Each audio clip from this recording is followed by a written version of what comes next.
This is the 18 WJTS News. In tonight's news, hepatitis A confirmed in Knox County. Major changes for Huntingburg yard waste disposal. Man arrested after warrant. And WJTS Informed continues. All this and more coming up next on 18 WJTS News.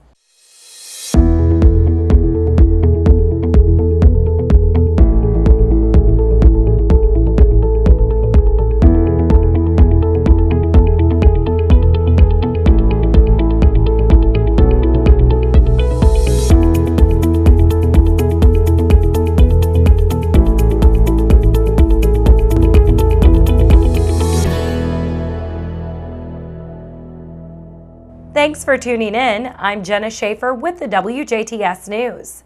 Knox County health officials have confirmed a case of hepatitis A at a Vincent's restaurant. The Knox County Health Department investigated an incident where an employee with hepatitis A handled food at the Buffalo Wild Wings restaurant located at 2407 North 6th Street in Vincennes. According to health officials, this employee worked when ill or prepared food for consumption on June 30th and July 1st. The health department says while it is rare for patrons to be infected with hepatitis A virus due to an infected food handler, anyone who had a food or drink at the Vincennes Buffalo Wild Wings during these dates is recommended to get a hepatitis A vaccine within 14 days of exposure. The Knox County Board of Health is working closely with the Indiana State Department of Health and Buffalo Wild Wings to make sure no one else gets the virus. Health officials say anyone who had food and or drinks at Buffalo Wild Wings between June 30th and July 1st asked to monitor their health for symptoms up to 50 days after exposure. Wash their hands with soap and water frequently and thoroughly, especially after using the bathroom or preparing food. Stay home and contact their healthcare provider immediately if symptoms develops. Hepatitis A is a viral infection of the liver. Symptoms include loss of appetite, nausea, tiredness, fever, brown-colored urine, and light-colored stools. A complete list of symptoms is at the Knox County Health Department. They established a hotline to answer additional questions. If you have questions, you can call this hotline at 812-885-8413. Some major changes are coming to the Huntingburg Yard Waste Disposal Services. Here's Ann Powell with the story. The Huntingburg City Council is making some changes to the city's limb yard system, and it will have an impact on residents.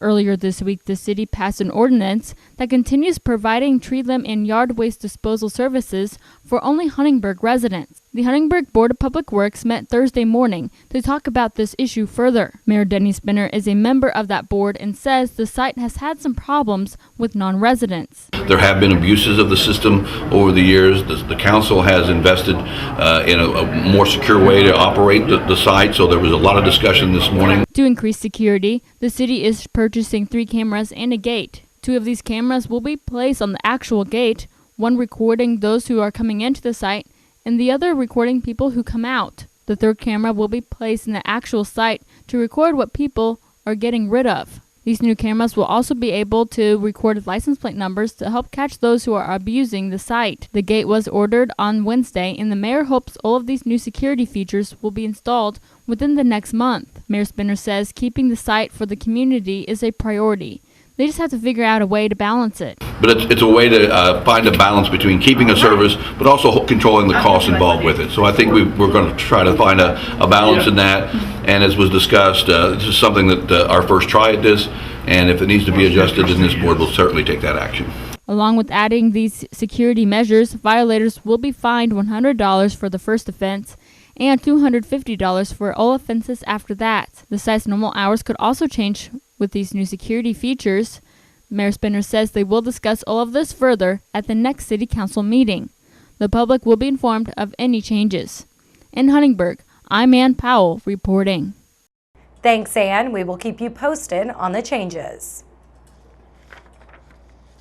A Jasper man was taken into custody Wednesday night on a Du Bois Circuit Court warrant.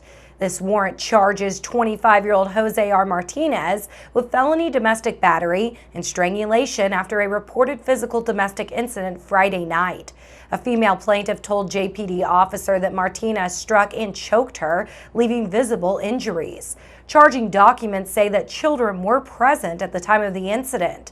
Martinez was booked into the Du Bois County Security Center early Thursday morning on the active warrant.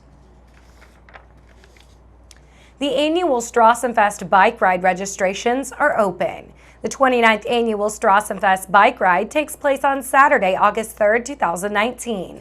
A standard rollout begins at 8 a.m. from the Jasper Parklands at 800 West 15th Street. The race offers 3 routes, a 20, 50, and 62-mile, to challenge riders of all experience levels. Interested participants may register online or download a form at runsignup.com.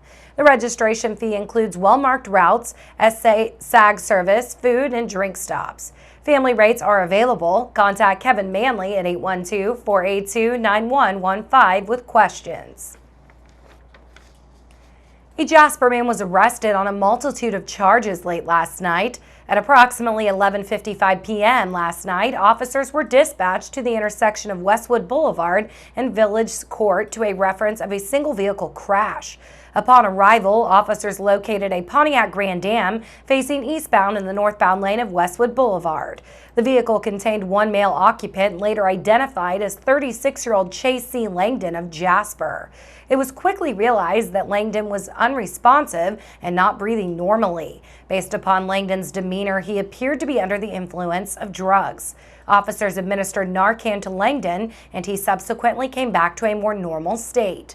Officers began their investigation into how Langdon became this way and what caused him to wreck. It was determined that Langdon had used heroin just prior to driving and was also still in possession of heroin and a syringe. Langdon was transferred to Memorial Hospital for medical clearance and then lodged in the Du Bois County Security Center. Stay tuned. Weather, sports, and inform are coming up next on 18 WJTS News.